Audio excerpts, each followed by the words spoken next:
good afternoon, everyone. So, a very happy Women's Day to all of you. So let me start with a simple question: that how many of you here genuinely feel that we are eating optimally every single day?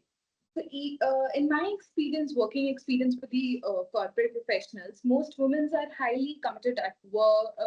Committed at work and at home. When it comes to their own nutrition, it often becomes their last priority. The goal of today's session is not just perfection; it is, practicality. So we will basically focus on small science-backed habits that are realistically fit into a busy professional life and basically will help you to stay energized, productive, and healthy in the long run. Next slide, please. There's a very interesting, hi Mansi, next slide. Yeah. There's a very interesting global observation that women get sicker, but men die quicker. So basically, this basically sums up the morbidity and the mortality patterns. So in simpler words, women tend to live longer than men, yet they report more illness and chronic health conditions. So why does it really happens? Because women health is influenced by the complex interplay of biology and lifestyle hormone transition, iron losses, which happens due to the menstruation, your pregnancy demands, and definitely the later years of maintenance. So the key messages which basically this slide gives is the longevity alone is not the success. So we want healthy, energetic, and high quality years. Next slide. So why women health really matters? So women health matters because women health is not just an individual issue. It basically has a ripple effect. So when a woman is healthy, your family function better, workplace productivity improves, and the future generation definitely benefits. From basically, they have the distinctive health need related to definitely the reproductive, menstruation, pregnancy, menopause, maternal health, mental health impact, and economic empowerment, breaking the social stigmas. And there are different places where there is very less access to the healthcare as well. So from the puberty to the menopause, women go through so much of physiological transition that basically increases their nutrition demand. And now, unfortunately, the lifestyle diseases are now appearing earlier than ever. So even in the late 20s or probably your early 30s, you're seeing more of lifestyle diseases than earlier. Like probably we never used to see it before. Next slide, please. So how women nutrition needs differs from men as a childhood, if you really see, then a girl and a boy distinctly have their, the same nutrition requirements. But while you grow, so even while you grow, the women tend to need fewer calories than the men. Our requirements for certain nutrients or the vitamins and minerals are much higher. Why? Because we have already discussed certain points, like because of the hormonal changes associated with it. With the menstruation, childbearing, menopause, means that the women have a higher risk for the anemia, weakened bones, osteoporosis, requiring a high intake of nutrients such as iron, calcium, magnesium, vitamin D, folate. So yeah, this is why somehow the women needs are different from men. Next, please. Now, this is a very beautiful slide. So at this stage, I would like to everyone to step back and look at women's health through a different life stage lens. One of the biggest mistake we really do in the nutrition is assuming that what really worked for us in our 20s will continue to work for us in our 30s, in our 40s, and even in beyond. But the reality is that the woman body is highly dynamic. So basically, even there are hormonal shift, metabolism definitely gradually slows, muscle mass changes, bone density naturally begins to declines with the age. So this slide shows how women nutritional health priorities evolve across the different decades of our life.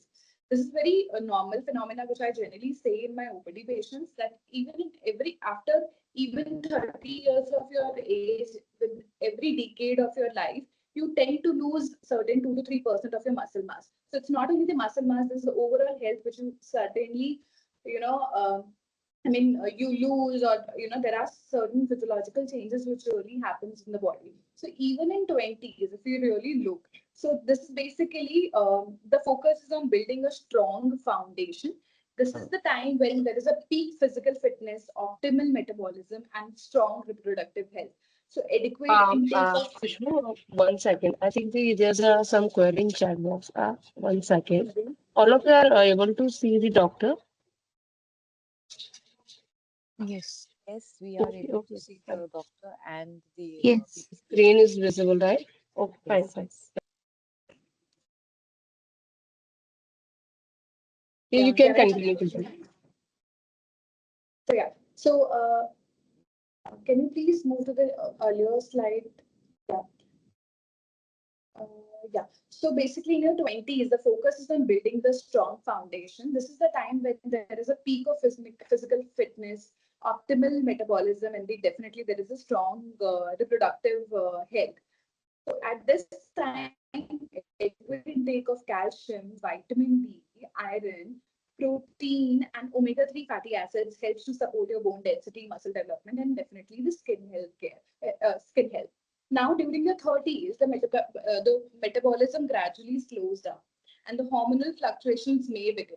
So, maintaining energy and well-being becomes very important. So nutrients like calcium, vitamin D, fiber, folate, iron, protein, that becomes really very important to support your metabolic health, muscle maintenance, and hormonal balance. So regular weight training can really help to maintain the muscle masses at this stage.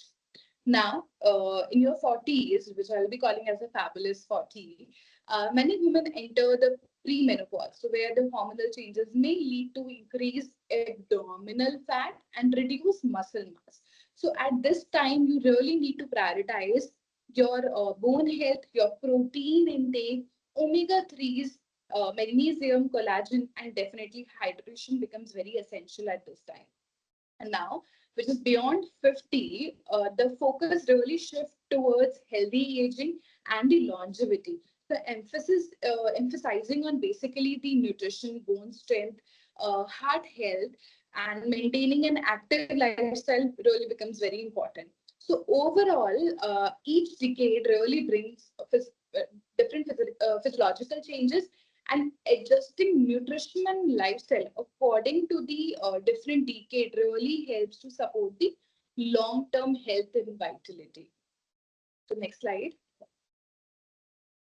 Yeah. So, what is the science for poor women health? So, definitely there is a constant stress, misuse of drugs, change in eating pattern, your, bleeding even after your menopause, more than, unusual, your hair loss, declining in energy, mood swings, irritabilities, social withdrawal. So, this is all something which comes as a signs for a woman poor health. Next slide. So now, since we have already discussed that, how nutrition really plays an important role for women, or for our health, from mentally to physically, everything. So now, what nutrition basically is? So basically, nutrition is the act of providing nourishment to your body. So nutrition refers to the food that you eat and the way it really affects your health. And the main function of nutrients is to provide you energy, basically to regulate your chemical processes in the body, contribute body structure, protect the body as it provides the immunity as well. Next, please. Yeah, so we'll be, dividing the nutrition into a two part. One is basically your energy yielding nutrients, which really gives you the energy. Second would be the non-energy yielding essential nutrients, which does not directly give you the energy, but definitely it is something which is really essential for our body. So energy yielding will be beyond macronutrients, which we really need in a very large quantity for our body, which is your carbohydrate, proteins, and fats. Micronutrients is something which we need it in a very small quantity, but it is something which is really essential. So that becomes your vitamins, minerals, water. Next, please. So if we really talk about the details of these nutrients, so you really need to, I mean, your plate or somehow your meal should have all these components in a particular meal. So you really need to take care of, I mean, think about a five-finger rule. So first, you need to take care of your protein. So protein is not only just to build up your muscle mass. So it is needed for your growth, for tear and basically repair of your different muscles or different organs, and definitely it helps for your other bodily functions.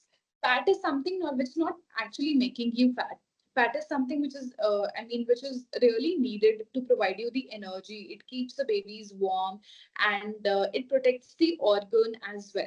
So, and as well as, I mean, we need fat for the fat soluble vitamins. Otherwise, the fat soluble vitamin won't be easily absorbed by the body. So fat is not only just to make you fat, the only thing is the quantity really matters. Carbohydrate is something to provide you the energy or calories. Somehow, when we start doing dieting, and when we are in a high peak of losing our weight, we somehow skip on carbohydrate, because internet has taught us that carbohydrate is something again that is giving you the empty calories. But we really need to remember that carbohydrate plays its our own role. Why? Because if we don't eat carbohydrate in our major meal, if we only focus on the proteins, then definitely the protein will do the carbohydrate wala work. So protein sparing action will occur. So your protein, carbohydrate, fat, that has to be taken care. Now the fourth will be your vitamins and minerals. I generally call them as sisters. So sister and brother combination, because they are, you will get it from your all the colorful fruits and vegetables, and basically it helps for your different chemical functions, hormonal functions in the body, and definitely provide these somehow provide the structure, and very important for your metabolic function as well. Now lastly, your fiber, which really comes from these only these fruits and vegetable, along just to process all that, water is something which really becomes very essential. Next. So this is how your, this is a very good slide by the NIN. So this is how your typical a meal should look like. So your half of the plate should be with your fruits and the vegetable. Quarter the plate with your should be with your cereals, and other quarter should be with your proteins, and definitely your fats, with some milk and milk product. So either it could be a charge, it could be a milk, depending upon the meal which you are taking. So this is how your plate should look like. I mean, you should not be skipping out any particular food group, just for the sake of anything. Yeah, next slide. So again, this is something you can really measure. That at times we really get confused that how much we really should be eating. So again, the how many vegetable you can eat for a meal. I mean, this is a raw proportion, that this much vegetable which you can hold from both of your hands. So this much vegetable, including your salads, or the cooked vegetable which you are taking. So it should be with your, this much that you can hold it from your both of your hands. Your grains and starch should be of your one fistful. So one fistful is generally 30 grams. When you cook it, when you make it, then definitely it becomes good because of the water content in it. Now, how much fruit? So again, it should be with your one fist size. If I talk about milk, then definitely a cup of milk. It could be even a curd or a milk or any other milk product. Any meat and other alternative, again with the size of your palm, and definitely the size and thickness of your palm. So this should, typically look like your meal. And this is how you can calculate the food portion size. So yeah, normal, in the health checkup, there are certain patterns we really repeatedly see among women, that they commonly, when they get that done, so it is very commonly seen that they have a low hemoglobin, borderline thyroid issues, early weight gain around the abdomen, or there is a vitamin D deficiency, PCOS concern. Yeah, so this is something which is, this is something which is very important to understand, that it does not really appears overnight. So they basically build slowly over the years because of the small lifestyle mismatches we generally do by overlooking our health concerns, or probably giving not giving the priority to our health. So this is something which is really built over the time. Next, please. So since I have already talked about the macronutrients and the micronutrients, so I'll be covering certain major nutrient which is really required by a women body, which is very essential for us to really look upon and then to include in our diet. So for example, iron. So iron is something, iron deficiency basically remains one of the most common nutrient gaps in women. So we have to include, if possible, then the heme iron and the non-heme iron sources. So heme iron sources are the non-vegetarian sources which you get from the like your lean meats, poultry, fish, shellfish, eggs, and organ meat. Non-heme iron is something which you get from all your legumes, dark green leafy vegetable, tofu, tempeh, nuts and seeds, quinoa, dried fruits, whole grains and millets. So you need to take both. And but the catcher point is along with the iron. So if you want to get iron better absorbed in your body, you need to take good amount of vitamin C along.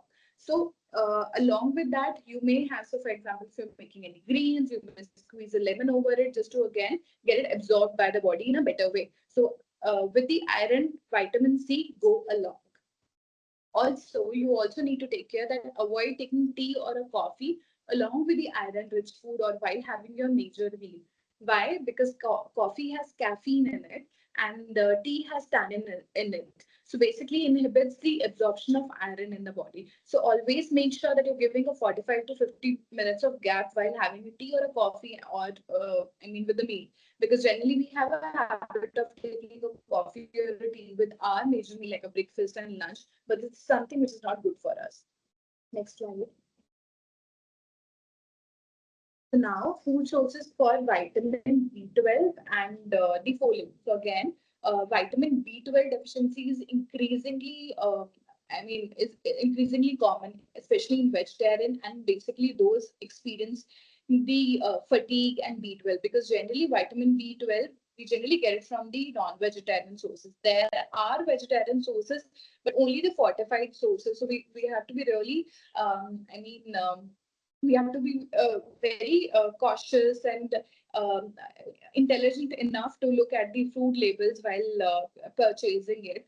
So B12 in the vegetarian sources, you get it from the fortified breakfast cereals or the plant-based milk like a soya or almond milk, algae, spirulina. If you're getting it, if you're getting in the powder form and mixing it in your meals. So these are the only vegetarian sources of vitamin B12. But whereas if I look at the non-vegetarian sources, so your meat, fish, shellfish, eggs, dairy products, they do have all that B12. Now the folate, so folate is basically very essential for the reproductive age, but also it supports your heart and hormonal health in later of your life. So again, the sources for the folate would be your other green leafy vegetables, legumes, citrus fruit, cruciferous vegetable like your broccoli, gobi, pata gobi, banana, fortified grains, millets, everything. And non-vegetarian sources would be liver, poultry, your fish, eggs, etc.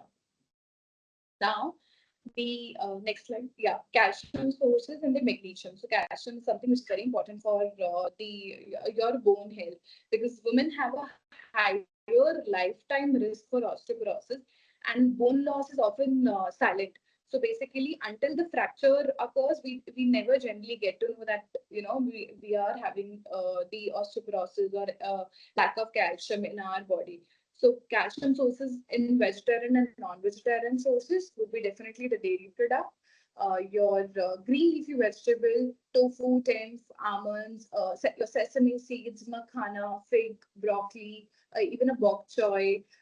So that's a grains which comes. And non-vegetarian sources would be your fishes, even your fishes, edible bones, and dairy products. Now the magnesium, so we want that calcium and magnesium to go along for the better bones. So for the magnesium sources, again, there are vegetarian sources and the non-vegetarian sources. So green leafy vegetable, nuts and seeds, whole grains, legumes, banana, dark chocolate, And fishes, poultry, lean meats, this is all something which you can really have. So, but you have to really make sure that adequate calcium, magnesium, and vitamin D, along with the weight bearing exercise, is something which is very important for the foundation of a strong bone. So it's not only that if you're taking a supplement and you're thinking that you are helping your bones to get a good formation. No, but along with that, you really need to take care about your physical activity as well. And the other tip would be, because you need to lower down your salt intake as well and limit your caffeine intake and the alcohol consumption. Why? Because if you really take a high salt diet or consume a large amount of packaged food item, then somehow the calcium gets leached from the body. So it gets, from the urine itself, it gets I mean, you tend to release the calcium from the body through urine itself if you take a lot of salt in your diet. Next slide.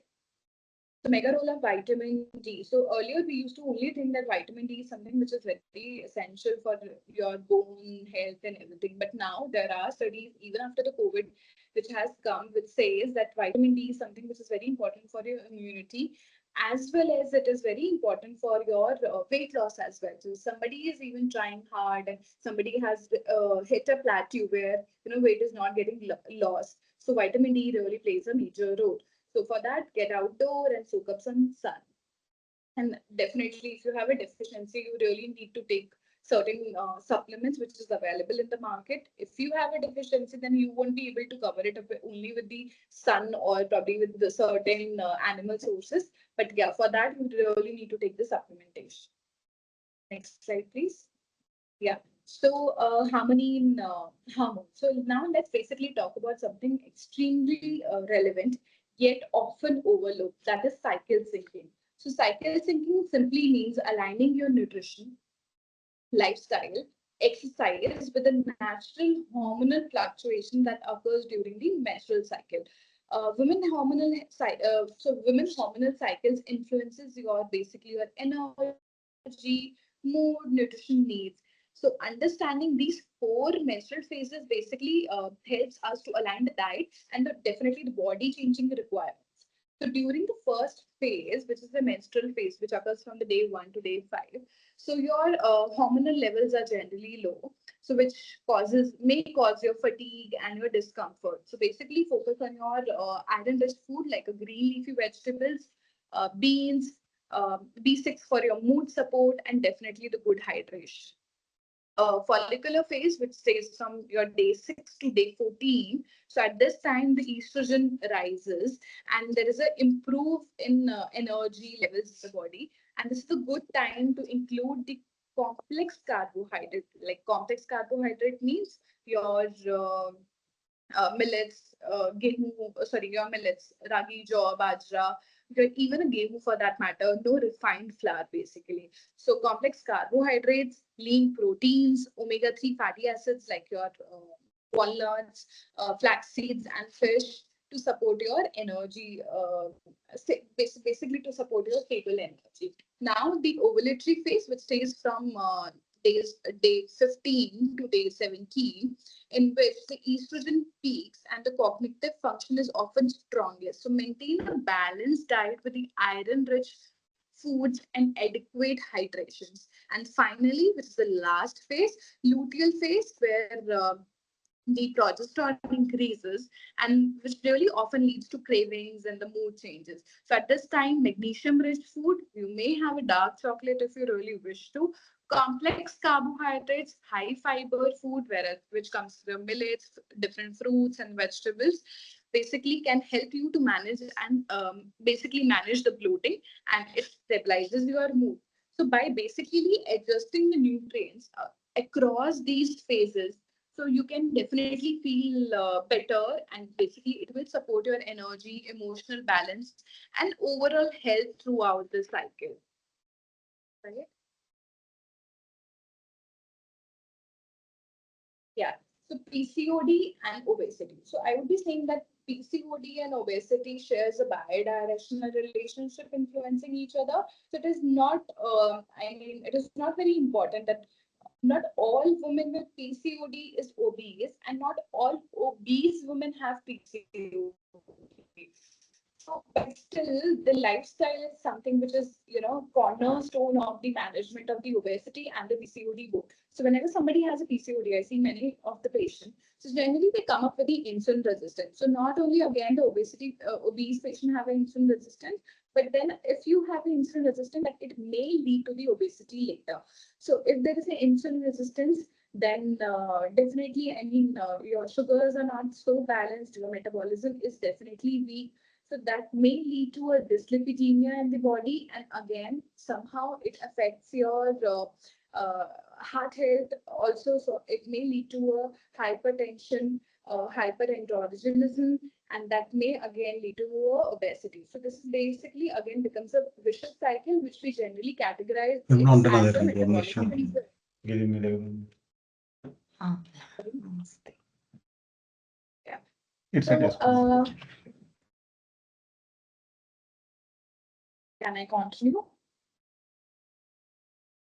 So Yes, yeah, this please. becomes a really vicious cycle if I talk about PCOD. So yeah, so now where are we going wrong? Even if we, if we really try to be, I mean, very strict with our diet and very disciplined throughout the day by having a good breakfast and a good lunch. Evening is the time when we, try to like, we tend to cheat a lot. So I mean, these are the basically, I mean, you can just take a you can click a picture or take a picture here. You can see that these are the snacks, right? Snacks which you can actually take to curb down your hunger pangs, which is there in between your meals, or probably for an evening wala time, basically. So I would be saying like a poha, upma, stuffed idli, chila, oats, quinoa. These are something. These are some options which you can really rely upon, but also just make sure that you're well hydrated, because our mind generally gets confused whether it's a hunger or a thirst, and we generally go by hunger rather going for a thirst. So now, I mean, now summer has already come, so you really need to take care about your water intake. So it could be either in the form of coconut water, buttermilk, sattu drink, kokum sharbat, kanji, anything like that, or even a plain water if you really wish to. So these are the options which you can really have just to curb down your hunger pangs. Now, so the pitfall of fat diets. So basically, these are basically very easy options. So fat diets are basically the promises for the rapid weight loss, detox, dramatic transformation. But physiologically, if you really talk about, our body is very intelligent and effective. So what typically happens when we do the extreme dieting and falls for these kind of fat diets, we certainly tend to lose our muscle mass, or there is a muscle loss which really happens. There's a metabolic slowdown which really occurs because of the loss of muscle mass. Iron deficiencies, you see your hair loss which is there, and even eventually, there is a yo-yo effect. Why? What is the yo-yo effect? That you lose weight, and then I mean, you follow a particular diet, you lose the weight, and then once you stop the diet, you start gaining up the weight. So that's a yo-yo effect. So again, this is something which is a vicious cycle which really occurs, the vicious cycle which really occurs. So yeah, I mean, these diet generally have a lack of sustainability, or I mean, there are so many potential health risks which really happen because of these kind of diet. Very cautious, and everything has to be done under the supervision of I mean, your specialist, or the person who is good at it, rather falling for it. So next slide.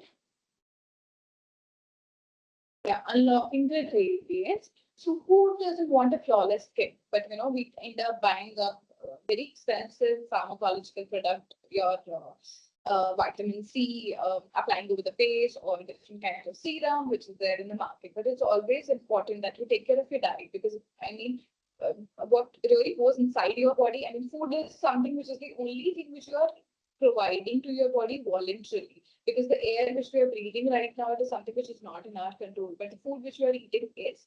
So I would be saying that, be very careful that what you are actually eating. So for a good skin also, you need to have a good amount of fruits and vegetable, all that colorful fruits and vegetable, which really gives you antioxidants and the phytonutrients. Make sure that you're, I mean, it's okay to apply a vitamin C serum, but then it's that you eat good amount of vitamin C fruits and vegetables. I mean, in the form of a vitamin C food item. So your fruits, vegetable, guava, kiwi, oranges, papaya, strawberries, sweet potatoes that can be included in your diet.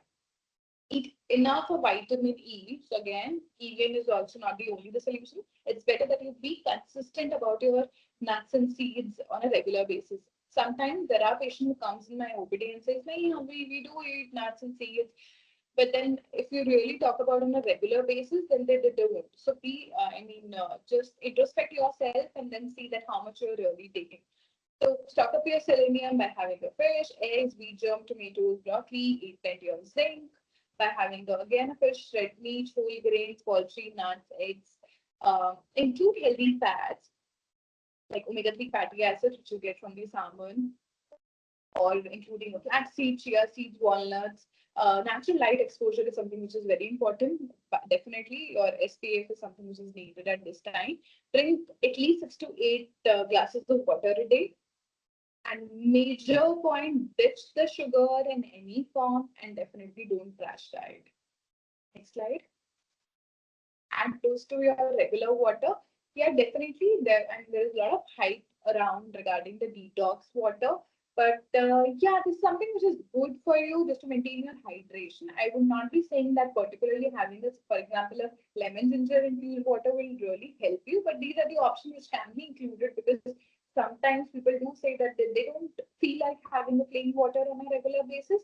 So just for the twist, probably you may add, tulsi, mint, lime, chia seed, turmeric tea, or having a simply a watermelon in your water just to add the flavor and increase your water intake throughout the day. Next slide. So tips to plan your day. So it's always better that if you plan your day a day prior, so it becomes really easy for you to follow a typical any routine because there are moments when we get late or we are not available with certain items. And if you really plan on the go, so it's always better that if you plan a day prior. So basically, the tips would be check your schedule, prep and get available with the ingredients, create a menu for the coming week in advance, consider nutritional needs according to your age, your decade, and your phases of your life. Prioritize your protein, which is very important. Somehow we overlook our proteins in our diet, which is very important for us.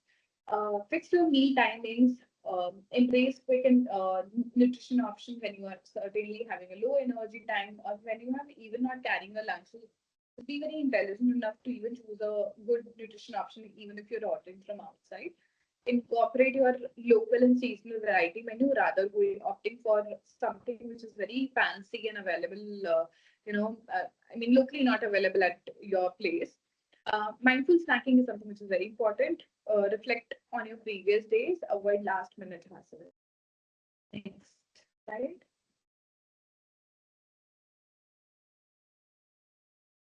Bursting myths. So this is something which is very important again. We do have certain myths, so I'm gonna clear out few. Like skipping meals will save calories. So I wouldn't believe that skipping meals definitely going to save your calories because generally if you'll skip a meal, like for example, if you skip your lunch or your breakfast, then eventually you end up eating more in the next meal because since you're so hungry and you cannot control and at times you end up eating too much of carbohydrate for the next meal. So it is very important that be very intelligent enough that what you are actually eating, how are you managing with the food. Certain foods help you to burn fat. So for example, there are very high like for example a ghee or your cucumber that really your helps to lose your weight. So it is not something which it really does. So basically there are the low calorie food. So I mean, if you're having a two kiras, then probably you won't be having too much of calories. So it has since it has a lot of water in it. So be very sorry. Be very mindful of what you are actually eating. So it's not that any particular food will help you to burn fat. Next, the carbs are fattening. So, no, I have already explained it to you that carbs is something which is really important for you for your basic bodily function. So, if you're not eating enough of carbs, your proteins will be doing your carbs while I work. So, it is always better that you eat I mean, I'm not saying too much of it, but definitely some carbs in your major meal. Low fat foods are a healthy option. So no, because somehow if there is a low fat food, then it would be having some of the other component in it, which is there in excess in them. For example, either it will have a lot of sugar in it, or they'll be having some of the other salt in it. So just be careful, or there is a refined flour which is there in it. So I mean, be very mindful for choosing any these kind of a thing. Fasting can help you to lose weight quickly. Again, it is equivalent to your skipping your meals. So if you're even fasting, if you're not hydrated, or if you're skipping your meal, then definitely you will end up eating too much for the next meal. Eating fats make you fat. I've already cleared it before that fat is something not which is not making you fat. It is very essential to protect your organs for your fat soluble vitamins. So yeah, fat is again the quantity really matters person to person, but it is important for you. Yeah, next decoding the gimmick. So it is nowadays we have to be, I mean, somehow we having the corporate life or the life on the go kind of thing. So it is very important that we are intelligent enough to read the labels. Because somehow in certain situations it is very difficult to avoid the packaged food item wherein you are in these kind of a condition where the things are not easily available. So yeah, um, I mean, you should be looking at the, I mean, generally the packet is of probably 350 grams, but the label says that label tells you about the 100 grams. So you generally go by the 100 grams total calories, which is giving at the back side. So just read it properly that what is the serving size and what is the exact, the packet is gram of. And don't look at the only the front size of the packet where it says it has low fat, high protein or whatever. So there must be some kind of, I mean, the ingredient will show you that what actually it has. Next slide, please. Next, next slide. So this is something which you really look at, which is really important to look at the label.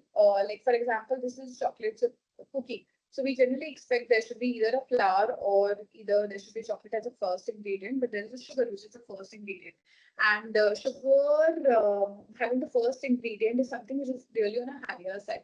So generally the ingredients are written as as on the in your descending order. Then the first ingredient is of much more quantity than the last ingredient.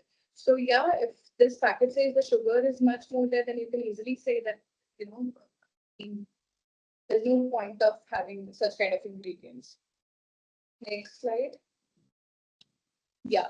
So exercise. So if I really, I mean, say, so if there is one intervention that gives you a maximum return on the investment for your health, it is basically your exercise. So doctors generally say exercise is your polypill because it simultaneously improve your metabolic health, heart health, bone density, mental well-being, and definitely the cognitive performance. So I mean, this is a very powerful fact that the muscle is the only age reversal organ which you really have.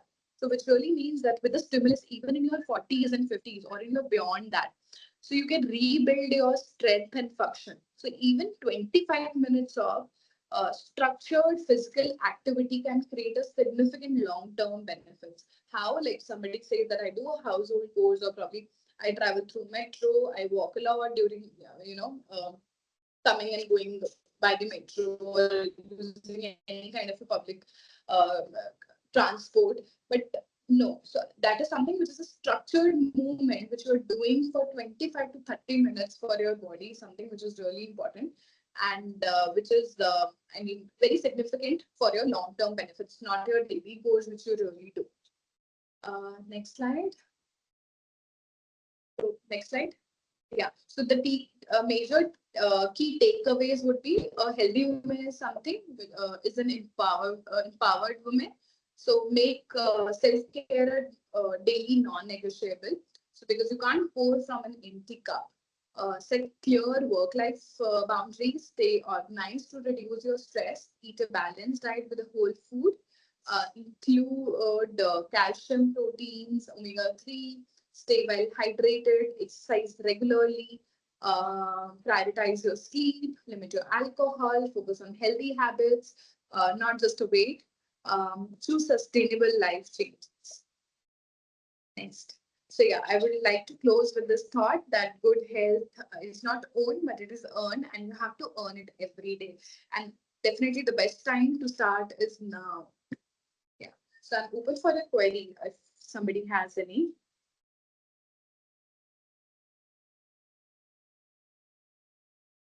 Thank you so much, Ms. Gupta, for the wonderful